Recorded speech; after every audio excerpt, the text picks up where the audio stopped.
Now let's start with even reaction. Even से पहले एक बार मैं E2 का ग्राफ आपको बताना चाहूँगी कि अगर हम ईवन E2 का ग्राफ देखें तो that is more close to SN2 type of reactions. अगर ये मान लीजिए एनर्जी है और इधर प्रोग्रेस ऑफ रिएक्शन है, तो क्या होगा आपका प्रोडक्ट. यहाँ से रिएक्टेंट स्टार्ट हुआ है ट्रांजिशन स्टेट और यहाँ पे हमें क्या मिल गया, प्रोडक्ट. सो रिएक्टेंट प्रोडक्ट, और प्रोडक्ट आपको पता है यहाँ पे दो मिलते हैं, तो one is P1 and one is P2. सो जो ज़्यादा स्टेबल होगा वो P1 है और P2 कम स्टेबल है. सो P1 स्टेबिलिटी अगर हम देखें, सो P1 इज़ मेजर प्रोडक्ट होगा, या P1 is greater than P2. P1 major हो जाएगा और P2 क्या हो जाएगा बेटा, माइनर प्रोडक्ट हो जाएगा. Now let's talk about elimination reactions. Follows mechanism E1 reactions, or reactions follows mechanism E1.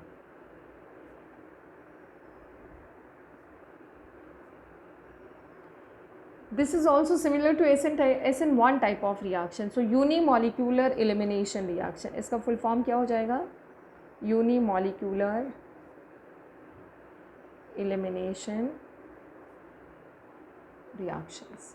क्या होंगी यूनिमॉलिक्यूलर एलिमिनेशन रिएक्शंस, जिनमें आपका सिमिलर टाइप है रिएक्शन.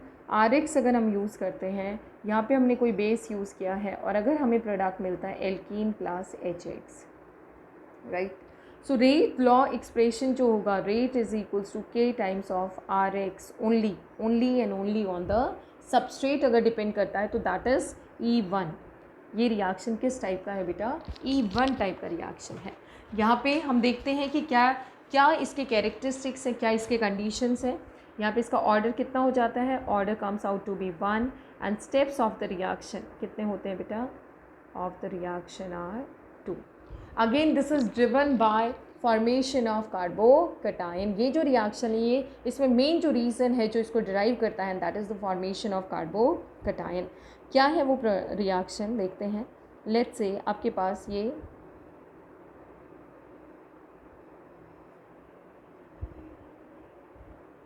मान लीजिए ये एल्कीन है, एल्काइल हैलाइड है. अगर हमने कोई स्ट्रॉन्ग बेस यूज़ किया है, एल्कोहलिक KOH, इनफैक्ट ऐसे केस में तो बहुत वीक बेस में भी हमें एल्कीन मिलेगा, तो हमारा प्रोडक्ट मिलेगा CH3, most substituted alkene as usual, CH3 double bond CH3. So this is the major product. साथ में जो माइनर प्रोडक्ट मिलेगा, इस Cl के साथ ये वाला हाइड्रोजन जाएगा, डबल बॉन्ड यहाँ आ जाएगा, तो माइनर प्रोडक्ट क्या हो जाएगा, CH2 double bond CH3 CH2 and CH3. This is minor product. ठीक है. अब हम देखें कि इसका मैकेनिज़्म क्या होगा, मैकेनिज़्म ऑफ द रिएक्शन और मैकेनिज़्म ऑफ इवन रिएक्शन क्या होता है. सबसे पहले हमने अपने एल्काइल हैलाइड लिया CH3, यहाँ पे है क्लोरीन CH2 एंड CH3. अगर हम यहाँ पे चेक करें तो यहाँ पे सबसे पहले स्टेप में, विच इज़ फ्लो स्टेप और यू कैन से rate determining step, Cl negative, Cl जाएगा Cl नेगेटिव के फॉर्म में और कार्बन पे कौन सा चार्ज आ जाएगा, पॉजिटिव. तो यहाँ पे क्या रहेगा, फॉर्मेशन ऑफ कार्बोकटायन. और हमें पता है कि जहाँ जहाँ कार्बोकटायन बनता है वहाँ वहाँ रीअरेंजमेंट की पॉसिबिलिटी है. किसकी पॉसिबिलिटी है बेटा, रीअरेंजमेंट. अगर सेकेंडरी बना है और पॉसिबिलिटी है टर्शरी बनने की, तो तुरंत किस में कन्वर्ट हो जाएगा, वो टर्शरी में कन्वर्ट हो जाएगा. सेम वे अगर हम इसको देखें, this is already a tertiary carbocation which is quite stable, तो रीअरेंजमेंट का यहाँ पे कोई ज़रूरत नहीं है. अब क्या होगा, यहाँ पे आएगा बेस, और बेस क्या करेगा बेटा, बेस यहाँ से एसिडिक हाइड्रोजन को एब्स्ट्रैक्ट करेगा. अब दो पॉसिबिलिटीज़ हैं बेस के पास, इसको और इसको दोनों को अट्रैक्ट करने की. अगर ये इसको अट्रैक्ट करता है तो ये वाला एल्कीन मिलेगा, और इसको अट्रैक्ट करेगा तो ये वाला एल्कीन मिलेगा. तो यहाँ पे ये मान लो इसको हमने लिख दिया CH2H और इसको भी हमने लिख दिया CHH. यहाँ पे इनके हाइड्रोजन आ गए हैं. तो अगर बेस इस हाइड्रोजन को एब्स्ट्रैक्ट करता है तो डबल बॉन्ड यहाँ आएगा, और इस हाइड्रोजन को एब्स्ट्रैक्ट करता है तो डबल बॉन्ड यहाँ आएगा. तो बेस अपना इलेक्ट्रॉन पेयर देगा, हाइड्रोजन ये वाला, या फिर इसको अपना इलेक्ट्रॉन पेयर देगा तो ये इधर जाएगा. तो हमें दो प्रोडक्ट मिलेंगे यहाँ से, CH2 double bond CH3 CH2 CH3. तो ये तो बन गया माइनर प्रोडक्ट क्योंकि ये लेस सब्स्टिट्यूटेड, डबल बॉन्ड एज में बिल्कुल है. प्लस साथ में क्या मिला बेटा, अगर ये वाला हाइड्रोजन जाता है H पॉजिटिव के फॉर्म में तो क्या मिलेगा, CH3 CH3 double bond CH3. And this is major product. ये क्या है, मेजर प्रोडक्ट है. So this way we can get alkene by this mechanism. तो ये तो हुआ स्लो स्टेप और ये हो गया फास्ट स्टेप. तो स्लो स्टेप में आप देखिए कोई भी इन्वॉल्वमेंट नहीं है बेस का, इसीलिए हम रेट लॉ एक्सप्रेशन में क्या बोलते हैं, R depends, rate of the reaction depends only and only on R X, और you can say R is equals to K times of R X. तो देखो स्टेप्स कितने हो गए इसके, स्टेप्स आर 2 और ऑर्डर ऑफ द रिएक्शन कितना आ गया है 1। सो देखिए यहाँ पे क्या है आपका, ये जो मेन इसमें ड्राइविंग फोर्स है, so driving force is formation of carbocation,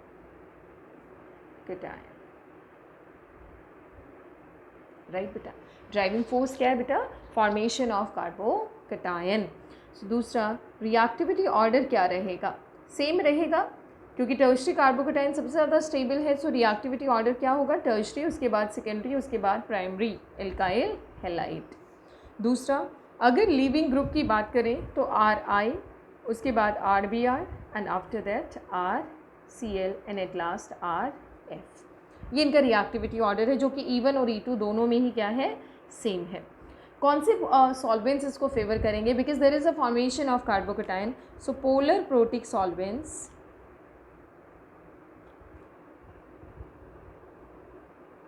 favour E1 reactions. E one type के रिएक्शंस को कौन से सॉल्वेंट्स फेवर करते हैं बेटा, पोलर प्रोटिक सॉल्वेंट्स। यहाँ पे बेस का कोई इम्पैक्ट नहीं होता, base nature and strength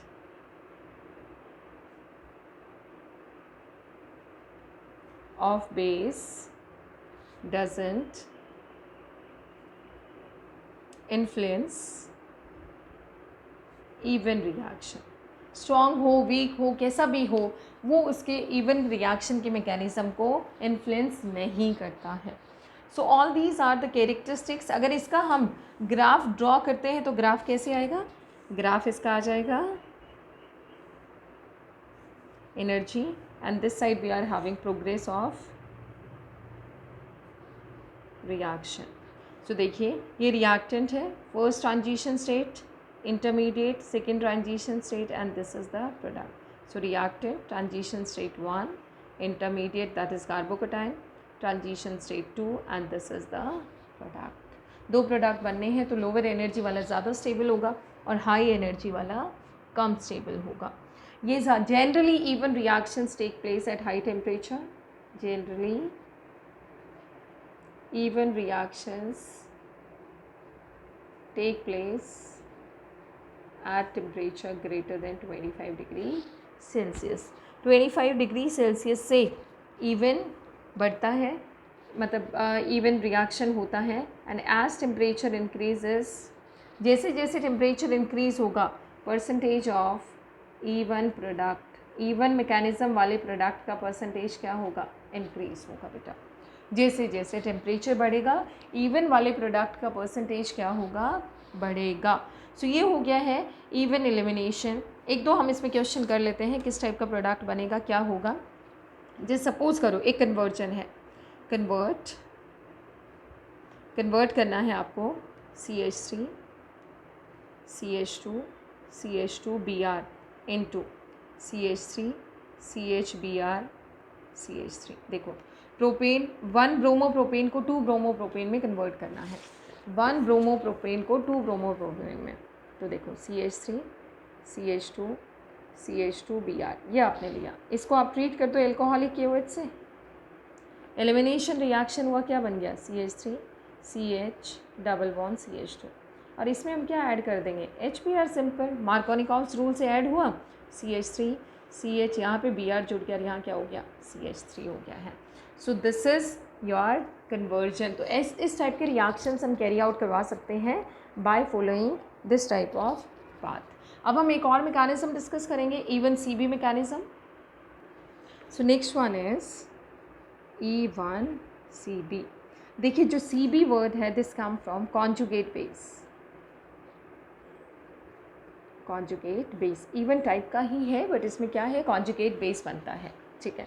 so अगर हम देखें किस में होता है, जिनमें पुअर लिविंग ग्रुप हो, और इसके पर्टिकुलर कुछ केसेस हैं वो मैं डिस्कस करती हूँ।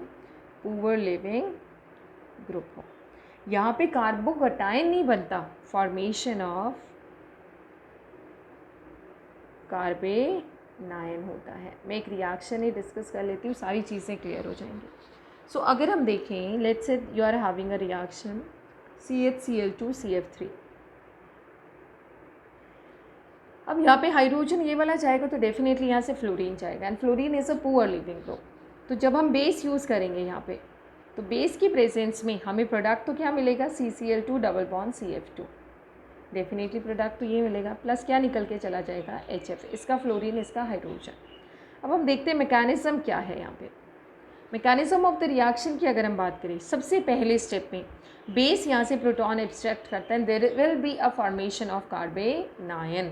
क्यों? क्योंकि इतने सारे इलेक्ट्रॉन विड्रॉइंग ग्रुप्स हैं कि ये हाइड्रोजन काफ़ी एसिडिक है। एसिडिक होने की वजह से बेस इसको ईजिली एब्स्ट्रैक्ट कर लेगा। फ्लोरीन एज सच बहुत पुअर लिविंग ग्रुप है, लेकिन ये जो हाइड्रोजन है ये क्या है, एसिडिक है। So in this case Cl hydrogen and this is CF3, ये है आपका ग्रुप बेटा। So this hydrogen is acidic hydrogen.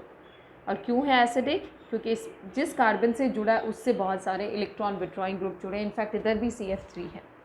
तो यहाँ पे बेस आएगा और बेस अपना इलेक्ट्रॉन पेयर क्या करेगा, हाइड्रोजन को देगा, और हाइड्रोजन अपना इलेक्ट्रॉन पेयर यहाँ छोड़ देगा। तो यहाँ पे सबसे पहले स्टेप में जो बना है नेगेटिव चार्ज, इसका कॉन्जुगेट बेस इसको बोला जा रहा है क्योंकि यहाँ से एसिडिक हाइड्रोजन निकला है CF3। So this is the conjugate base, इसलिए इसको इवन CB मैकेनिज्म बोला जाता है। This step is fast step, ये रेट डिटरमाइनिंग नहीं है, लेकिन ये जो स्टेप है this is rate determining step. You can say that this is slowest step. ये जो स्टेप है कैसा है, स्लोवेस्ट स्टेप है। अब देखिए यहाँ से जैसे ये नेगेटिव आया तो ये फ्लोरीन 2 और तीसरा फ्लोरीन यहाँ है, फ्लोरीन इलेक्ट्रॉन लेके जाएगा, ये अपना इसको दे देगा इलेक्ट्रॉन पेयर। क्या बचा बेटा, CCl2 डबल बॉन्ड CF2। तो ये हमें मिल गया है यहाँ पे डाईफ्लोरो डाईक्लोरो इथीन, यहाँ से हमें प्रोडक्ट मिल गया है 1,1 डाईफ्लोरो 2,2 डाईक्लोरो 2,2 डाईफ्लोरो इथीन हमें यहाँ से मिल गया है। ये अपना प्रोडक्ट है। तो यहाँ पे अगर हम देखें, rate of the reaction depends on the conjugate base. So rate